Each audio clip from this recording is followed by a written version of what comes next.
Hi everyone, I hope you all are doing good. So, in my today's session, I'm going to explain about a low level design principle called interface segregation principle. So, what is this? Let's start with this.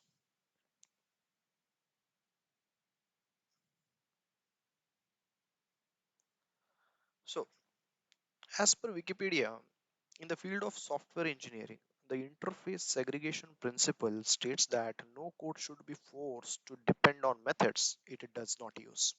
Okay. Interface segregation principle splits interfaces that are very large into smaller and more specific ones so that clients will only have to know about the methods that are of interest to them. Okay. Such shrunken interfaces are also called role interfaces because you are specifically defining roles in terms of these smaller interfaces and whatever the client want in spite of having a big fat interface. Okay. ISP is intended to keep a system decoupled and thus easier to refactor, change, and redeploy. Okay. Interface segregate principle is one of the five solid principles of object-oriented design. Okay. Interface segregation principle is also a key principle in the design of distributed systems in general and microservices in particular. Okay. This is a key principle, guys, which you will use in service oriented architecture. But when it comes to microservices, this plays a very major role. I'm going to explain the principles of ideals when it comes to microservices design in my next session.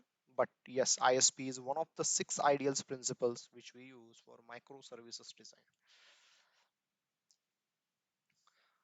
So, what are we achieving with this? Within object oriented design, interfaces provide layers of abstraction that simplify code and create a barrier preventing coupling to dependencies. Okay, so they basically act as a contract against which the clients will provide the implementation. Okay, so usually it's like a barrier. Okay, for example, if you take a calculator service, if I write a interface called iCalculator, then my iCalculator service interface is basically a contract which tells my client that they have to satisfy this contract in order to have the complete implementation. Okay, and there is no hard coded dependencies as such. Okay, so you are not simply creating one class, you are go on putting various operations in it. No. Okay, so it basically provides an abstraction that simplifies your code. Okay, and tries to make your code more structured. Okay, and if I say yeah, more organized. Yeah, correct. According to many software experts who have signed the manifesto for software craftsmanship, writing well crafted code and self explanatory software is almost as important as writing a working software. Okay, I agree with this statement because writing a self explanatory software is always important because of the current trends in our enterprise grade software developments or in software industry. Okay, not only one person is going to maintain a piece of software for its lifetime. Okay, the resources will keep on changing, so writing a self-explanatory code takes more value. Okay, whoever comes to the team and starts working on that product, they should be able to understand just going through the source code. Okay, using interfaces to further describe the intent of the software is often a good idea. Okay, so if we keep on using interfaces, okay, to further describe the intent of the software is always a good idea. Whatever you write, guys, any kind of service you write, always have the practice of introducing one interface. Okay, it is basically a contract. Okay, it tells you that what your service does. Okay, so it's a good practice, and yeah, always make use of interfaces. A system may become so coupled at multiple levels that it is no longer possible to make a change in one place without necessitating many additional changes. Using an interface or an abstract class can prevent this kind of side effects. Agreed? This kind of interface based or contract based programming will help us to achieve, okay, good quality of code, and especially when it integrates with the interface segregation principle. So that's enough for theory. So let's see How we can achieve this with the example.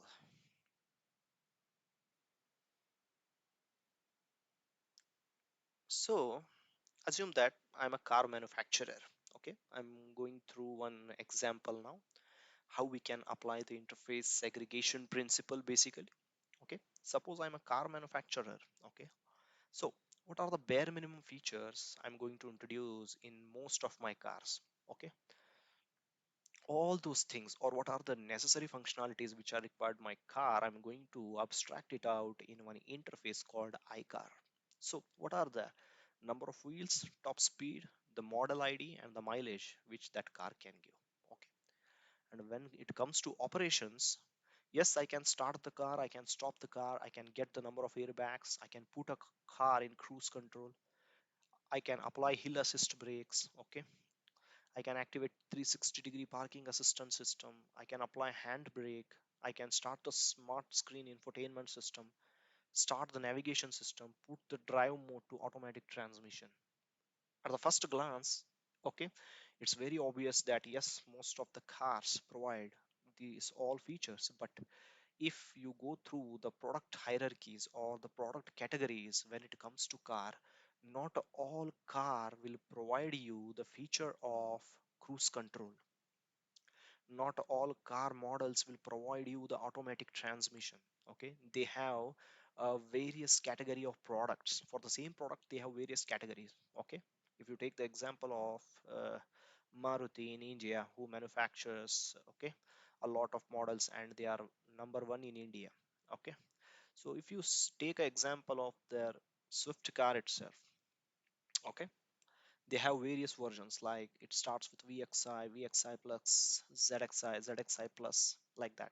Okay, from lower variant to top variants. Okay, so every variant introduces some new features. Now see the problem, what is going to happen. Okay, so I'm going to manufacture a new car. Okay, and that car doesn't have automatic transmission itself. Yes, it is just a manual car. Basically you can do the manual driving. Now, if I try to implement this interface for that car, I will end up in, or I am forced to end up in implementing all these methods, like putting the cruise control, hill assist brake, okay, and 360-degree parking assistance, okay, putting the car in automatic transmission. But if I look at the car, okay, the physical product, it doesn't provide that hardware itself to support all these features.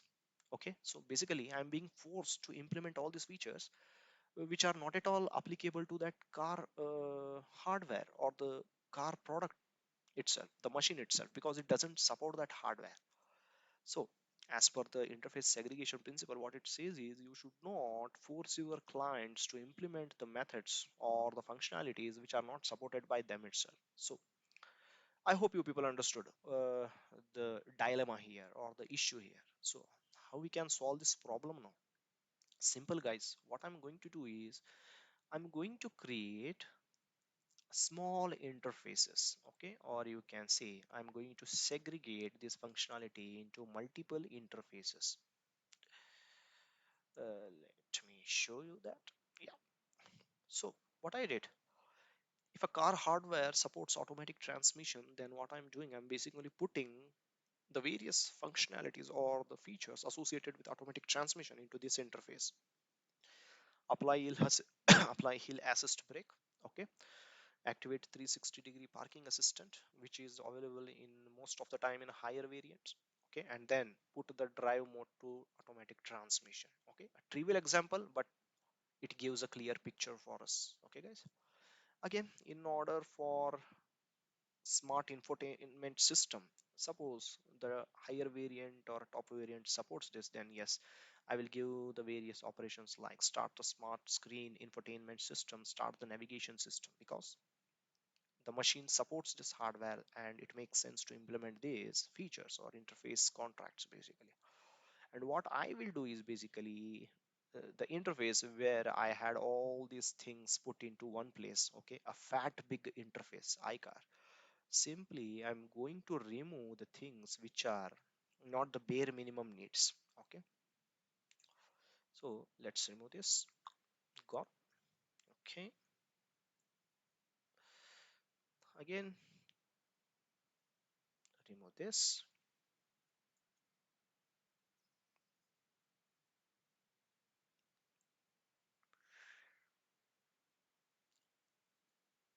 Okay, this is gone now.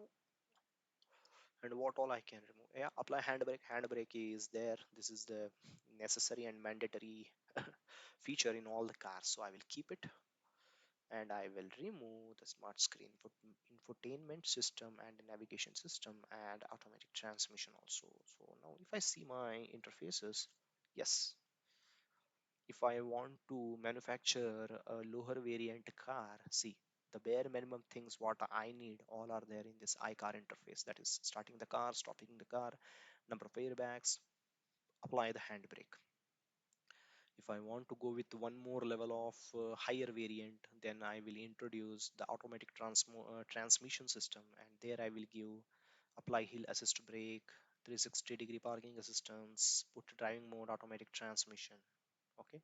If I want to go one step more, then I will introduce the smart screen system as well as the smart navigation system also. So hope it's pretty clear now. Okay. So the client or the manufacturer who is going to create a new cars, whatever variant it can be, it may be from the lower to higher variant, so he will simply implement these interfaces. For lower variant or any variant, this is the bare minimum feature he has to implement. Yes, he must do this, he must implement for all the cars. But when he goes by variants, then he has to introduce variant by variant whatever features are applicable, that interface he has to implement, he or she has to implement. Okay. So that's it for the interface segregation principle. I hope you people understood this concept or the principle, and please use this in your day by day design activities. Okay. Thank you for listening and have a nice day.